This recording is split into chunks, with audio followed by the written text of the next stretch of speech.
Le projet était très particulier parce qu'il était à La Réunion, donc 14 000 km de point d'attache de l'entreprise, avec des contraintes de transport, marchandises, outillage. Il s'agit d'un musée qui est sur la canne à sucre et sur le rhum, sur la fabrication et la mise en fabrication du sucre.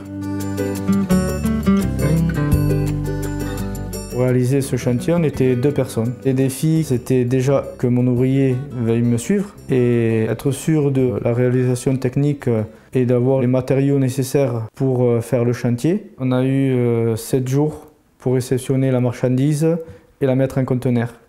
Car la marchandise est partie 1 mois avant notre intervention. C'est vrai que ça nous a laissé très peu de temps de réaction, aucun droit à l'erreur parce que on ne peut pas, le jour où on réceptionne la marchandise, dire il manque quelque chose. Le placo a été très carré pour avoir justement le matériel en temps et en heure.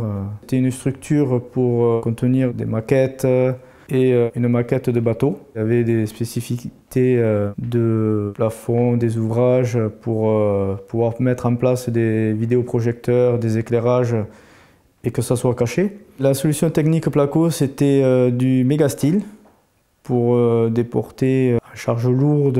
On avait une hauteur de plafond de 6 mètres de haut et on avait un porte-à-faux qui faisait 4,40 mètres. Donc il fallait quand même une structure qui soit assez rigide car on est en zone sismique. C'est vrai qu'on avait beaucoup de paramètres à gérer pour ce chantier. L'exigence, la qualité et l'évasion, on va dire. Une fierté personnelle de dire on a eu le crâne de faire 14 000 km, d'aller faire un projet à l'inconnu et de l'avoir réussi.